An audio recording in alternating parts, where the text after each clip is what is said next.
thank you very much for waiting. We know that it's a little warm out here, but it was much more warmer upstairs, where till we got off the elevator, where we got a very chilly reception from ICE and the director here. We were not allowed entry, and so we had to stand outside, bang on the door, and ultimately sit down in front of the door. Finally, a director came out and explained to us that she had been given direction not to allow anyone, member of the House or Senate or anyone else, into the facility. We began to ask her where she got her authority from, and her response was, "That's my directive." Now, we brought with us, and we'll read to you before we leave and certainly give to you, the public law that oversees this situation, a law that determines that members of the United States Congress, both the House and the Senate, have jurisdictional oversight over all ICE facilities, not whether they're a detention facility or something else, but over all facilities. I am a senior member of the Oversight Committee. I am the ranking member of the Committee on Government Operations, and I explained that to her, but she was not prepared to hear it or to deal with it. Each one of us will detail for the next few minutes what this was like, why it was such an insult, why it's such a stain on our democracy, and why, at the end of the day, we cannot allow it to continue. We had questions about medical care. We had questions about the number of detainees. We had questions about visits from lawyers and others, and all we got, quite frankly, was a very shrill and chilly response. This does not bode well here in Baltimore or anywhere if members of the United States Congress, who are duly authorized to come in and to inspect, visit, or walk through a federal facility, are not allowed in. So it's disheartening, and it's quite sad, to really tell the truth, that we're even having this press conference. But as you know, in city after city across this nation, this continues to be the Trump agenda. And that agenda is a selfish one, it is a spiteful one. So we don't know how many people are inside, except that we know, or we're told, that there are at least 20. We don't know who is ill or sick. We've been told that if that's the case, they will be taken out. And we don't know how long they're being held. So I'm just glad to be here with my colleagues. And I'd like to bring to the microphone the senior senator from the state of Maryland, who has led on this issue for a long time and is still leading, Senator Chris Van Hollen. Thank you, Congressman Inhumane, and to the members of the Maryland delegation who are here, and to all of you who are gathered here. We came here today to this ICE facility because it has become a hub of the inhumane Trump policies here in the state of Maryland. Donald Trump, President Trump, lied to the American people when he said that the Trump administration was simply going to focus on, quote, the worst of the worst. That they were going to focus on detaining and deporting people with histories of violence, people with criminal record, people who pose a threat to the public safety. That's a big lie. If you look at the Department of Homeland Security's own numbers, you will find that that is a big lie. Their own data shows that as of the end of June, nearly 72% of people being held in ICE detention had no criminal convictions. Their own data shows that as of late June, they classified 84% of their own detainees as having no threat level. There's no disagreement that when you have people breaking the law and committing violent crimes, that detention is appropriate and necessary. But that's not what the Trump administration is doing, and that's not what they're doing up in that ICE office. That's why they don't want the American public to know what's happening there. That's why they shut the door and locked us out. There's a sign on the door that says, well, they didn't let members of Congress through that door, and the person who was in charge had no real answers to some of our pressing questions about the conditions right here. I'm not going to go through all those conditions. A number of complaints have been filed in courts around the country with respect to those conditions. We also have a long list of people who reside in Maryland, who have no criminal histories, who have been detained here for a period of time far exceeding the 12-hour standard that it's supposed to be. In some cases, well over 60 days, which is way in excess of the standard for a, quote, holding facility. They are housing people here. That is what they are doing. And then they ship them off to other places around the country. And it's heartbreaking to see the names of some of these people. I think a lot of attention has been given recently to the pastor from the Eastern Shore. He was held here for over 60 hours before being shipped down. This holding cell has also become a place where the Trump administration's plan to violate people's constitutional right to due process has been front and center. This is the place where they held Kilmar Abrego Garcia before they shipped him down to cite, the notorious prison in El Salvador. This is where they denied him his due process rights. Then, of course, a 9-0 Supreme Court decision called out that illegality and said they had to facilitate his return. But this office, which we wanted to go see, has become a critical holding point for people who are being swept off the streets without due process, and people who do not have any kind of violent history and pose no threat to public safety. But here they're treated inhumanely. We know that because we had a staff delegation visit back in March.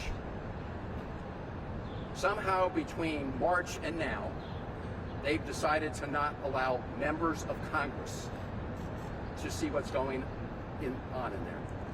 Even though, as Congressman Inhumane says, the language of the law could not be more clear. And the person in charge upstairs really couldn't refute the plain language of the law that says members of Congress need to go in. So I will just end with this. You have to ask yourself why.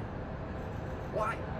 Why don't they want members of Congress to go in and see with their own eyes or talk to people who were detained there? Because they want to cover up what's going on in that place. They don't want the public to know how their taxpayers' dollars are being used. And that is obscene. I now want to turn it over to the other representative in our delegation from the Baltimore area, Johnny Yoshis. Thank you, Senator, and good afternoon. I will add 2 observations. The first of which is before I came to Congress, my first job was as an American government teacher. And one of the many things I tried to teach my young people was about due process and the rule of law. And what we're seeing here across the country is the exact opposite of that. People here in Baltimore and across America are having their due process rights absolutely trampled on. And you have to ask yourself, if you're watching and if you're listening, what happens when it's me? When you are in a country, you are subject to that country's rules and regulations. Regulations that call for allowing members of Congress to visit detention facilities. Regulations that allow for immigration processes to proceed. You can have whatever opinions you want about what the law says. You don't have to like the individual in question. Because when it comes down to it, if it is you or your family you want, and our Constitution demands that you have those same due process rights. The second observation I would make is building on what Senator Van Hollen said. And that's when you're a liar, you want to hide everything. When you lie, you want no one to see the truth. And so today, unfortunately, is one example in a long, terrible running list of lies from Donald Trump. He lied about January 6th, said it was peaceful, and wanted you to forget about those pardons of people who assaulted police officers. He and extreme Republicans in Congress lied about health care. No one's going to lose their health care. Meanwhile, 10 million Americans by the nonpartisan CBO are being kicked off of health care. They lied about that. They lied about food supports. They're lying about what's happening in facilities just like this. They're lying about the Epstein files. Take your pick. We have a president who can't handle the truth. Because once the public finds out that truth, there will be a reckoning. And so I want to thank and applaud my colleagues here in Team Maryland for standing together for the truth. And with that, I'll turn it over to one of those colleagues, the other U.S. Senator from Maryland, Angela Alston. Well, you know, it has, this has been a difficult morning already. And I want to just first level set about why we're here. We are here because we have not only a responsibility but a right to be here, and that right was given to us by the people. All of the people standing here are elected by the people. We were sent here to do this work, and so we represent them, their voices, their values, their desires. And it occurs to me, even as I walked into this dark, shameful, awful building, that this building belongs to the people. This is a federal building. It's owned by us. This is not Donald Trump's building. This building belongs to Marylanders, and it belongs to Americans. And, you know, my observation in coming here today is that this administration is really ruling by fear, and there's so much shame. So this building is full of people who feel ashamed of the work that they are doing. And why do you know they're ashamed? Because we saw some up in the hallway, they have their faces covered, the people who are blanketed, not just Maryland, to carry out this evil. But the ones who are across the country have to cover their faces to go to work each day. Ask yourself, if you're doing the right thing, if you have to cover your face, you can't even let people see you. But there's an attempt to make people feel fearful, but there's also a shame. And what I'm going to tell you this, the fear will pass, the shame that our country will carry as a result of this conduct and so many other things will last for generations. The shame of it all. And also be clear, there are people who have been detained. These are humans. And by the way, we represent every single living person in the state of Maryland. Whether they got here 3 days ago or 30 years ago, or have lived their whole lives here, we represent every living person who lives in the state. And this is the most inhumane thing we have seen. They lock the doors because, again, they're ashamed. They can't even come out of their offices. They're ashamed to face any of us. But I tell you again, we're going to reap this. We're going to reap what we have done here. And this president doesn't give a rat's ass about any of us. Some of the people who have been detained in this building have relatives who probably voted for him. And he doesn't care about them either. And it is just a long line of people. What the American people need to see is this man doesn't care about any of us. Any of us. You know, we recently had the flood, the awful flood in the western part of the state. People's lives and livelihood taken away from them. And what is the response of this administration is to deny us disaster relief again. And those are people, many of them, who voted for him. And you know why? Again, because he could care less really about any of us. And so we're going to continue to do this work to make sure we're shining a light. We're not only demanding that the rights of the people who are here be respected, that we be allowed to carry out the work that we were sent to do, but we are also here to shine a light on the evil, the sheer evil that is happening in our country. You know, evil persists in darkness, and you can look at this ugly, I mean, this is a dark, ugly situation that is happening here. And the person who was sent to us to give us, she couldn't give us any information. She's supposed to be the acting director. She doesn't know how many people are here. She couldn't give you anything. And again, because all of these people are fearful and ashamed. And it's a terrible thing. So I'm going to hand over now to my colleague, Congressman Glenn Ivey of Baltimore. Thank you to my colleagues. Thanks for all of you coming out today.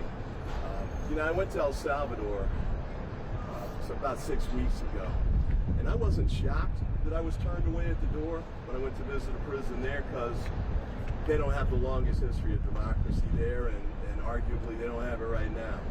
But this is unbelievable that they would turn us away from this building here in the United States, members of Congress with a right to go see our constituents, and not only that, the power of the purse under the Constitution gives us the authority and the obligation to conduct oversight hearings, to make sure the money's being spent wisely. They wouldn't even let us get in to do that. Now, what was odd was, when we talked to the director, the mouthpiece they sent out, I asked her, are attorneys allowed to go back in there? And she said yes. The staff, as you heard a moment ago, was allowed to go in there a few months ago. But it's incredible that they can go in, but we can't. We control the power of the purse. We're not allowed to go in and see what's going on. They don't want us to go in. They're scared of what we'll see. But at the end of the day, sunlight is the best disinfectant, and there will be sunlight on this. There will be accountability. There will be oversight. It's going to happen, and we're going to keep working until we get there. Now I'll turn it over to my colleague, Sarah Elfred, for a moment. Thank you, Congressman Ivey. Folks, if it walks like a duck and quacks like a duck, and our constituents are being housed and detained upstairs, this is a detention facility, and the law is clear that Congress has the right and responsibility to conduct oversight. And I would hope that every American, Democrat, Republican, unaffiliated, sitting at home watching this would agree and want their Congress, their elected representatives, to conduct thorough oversight. I would hope they would agree with the fundamental constitutional right of due process and the rule of law.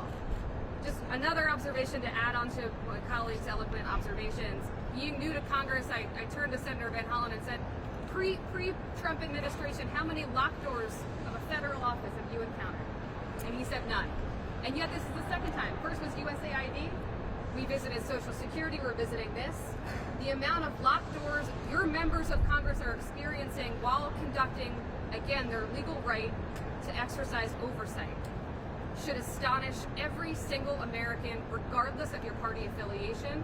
But just because we had a locked door in front of us, and just because the director provided absolutely no assurances to us that our constituents are being treated humanely. And I've had a number of constituents pass through these doors, some who have not had access to their medications, some who had their license and credit cards taken away and still not returned to this day, despite them being released by ICE.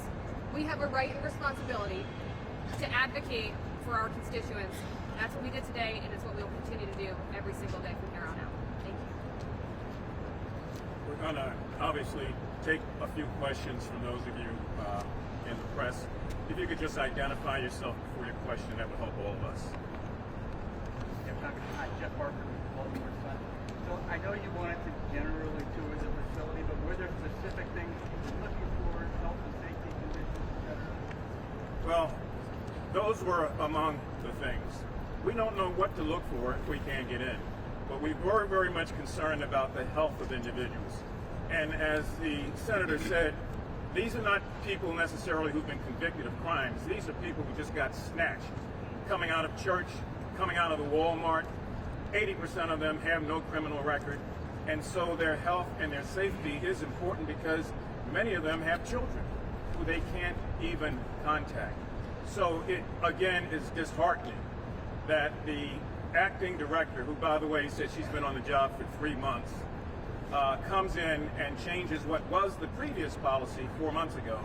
And so we're unable, Jeff, to see anything at all as a result of that. As I said in my opening remarks, we banged on the door and banged on the door, and then had to ultimately do a sit-in in front of the door. And we all sat there until she came out from another entrance. But it's pathetic that nobody can tell you what's going on in there except the people who work there. And as Senator also Brooks said, many of them are ashamed. I think it's one other part of that. Jeff, one other thing that was already mentioned, I just want to reiterate. Our teams have been to this facility. They came in March, and they reported then that there were some concerns. And when you're saying, what are we looking for? We've heard from the families of many who have been detained here about the horrible conditions, about the lack of access to medical care when necessary, medications, lack of access to medications they needed, and other really inhumane conditions. And so we're also here following up not because we're hearing specifically from family members about the inhumane conditions in this facility, and it is also supported by what our teams have been here to visit as well, our staff, and so that's the other reason we are now returning after a March visit. Yeah, I would encourage everybody just to look at some of the lawsuits that have been filed by people who have been held here. And we have copies if you're interested of a lawsuit that was filed by 2 women who were detained here. I'll just read the summary of their complaint. They complain about overcrowding, cold temperatures, inadequate access to food, to water, to medicine. One of them was a diabetic, and they didn't immediately provide the medication, sleep, hygiene, and in their case, delayed connection with any kind of legal counsel. Those are just 2 of the stories that we have a lot of questions about, because scores of people have been through this center. And when our staff came here representing us back in March, we had more questions than answers. We came back today to get more answers. They obviously don't want to provide answers. Other than this law, I'm Brenda Winter with the Baltimore Banner. I'm wondering, other than this law that you shared, what other congressional tools in the toolbox do you have to exercise your authority, and if so, what are they, and what's next to hold the people in this building accountable? Well, I'll let my colleagues respond, but as a senior member of the Oversight Committee, this is top of the agenda for me. Unfortunately, the Speaker of the House, not wanting to talk about the Jeffrey Epstein matter, sent everybody home for an early recess. But the day we return, I will raise this with Chairman Comer and other members of the committee. I'm going to seek as best I can to get some sort of bipartisan consensus that the committee finds a way to prevent this sort of thing from happening anywhere around the country. Short of that, I'm going to reach out to the Maryland Attorney General here, Anthony Brown, just to get his thinking on some of this. As you know, he's been very active in his challenges against this administration. But as a member of the committee, I think it's very important that the committee go on record. With CBS News, how many people who are being held in this detention center have been identified? Yeah, to my knowledge, we've not gotten a full list. We have a partial list of How many people. people are on the partial list? Right. Well, they wouldn't tell us how many people are there now. So this is the director of this office, acting director, who could not tell us how many people they were detained today, or how long that they've been detained. We do know some of the folks who've been through here. I mentioned the pastor, but there have been others. Grego Garcia was taken here. So we're not letting go of this. There's also an appropriations process in the House and Senate where we can try to use the tools of the appropriations law.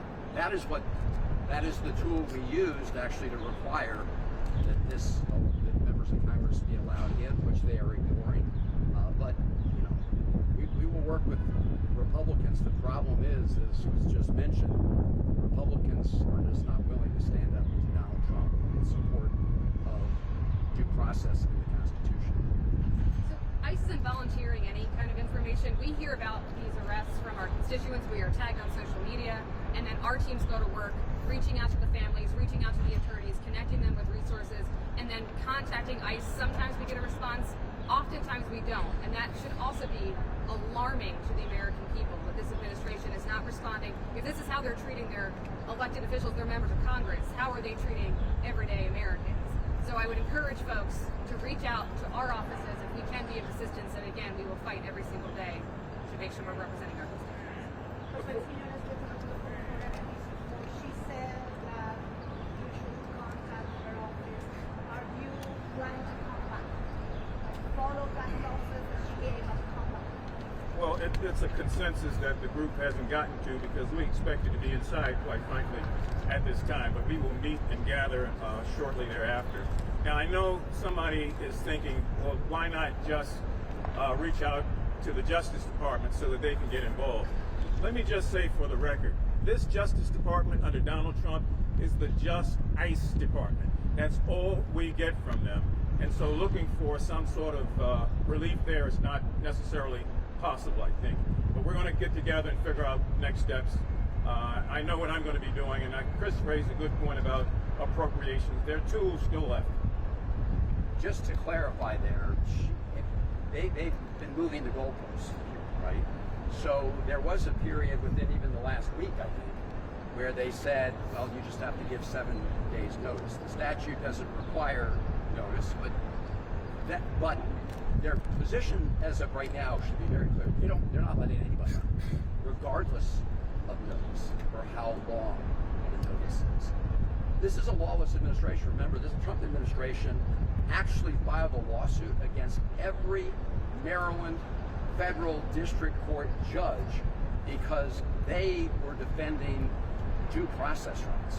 Because Maryland federal judges were defending the Constitution, they filed a lawsuit against all of them. That's what kind of lawless administration we got. Thank you all very much. Appreciate it.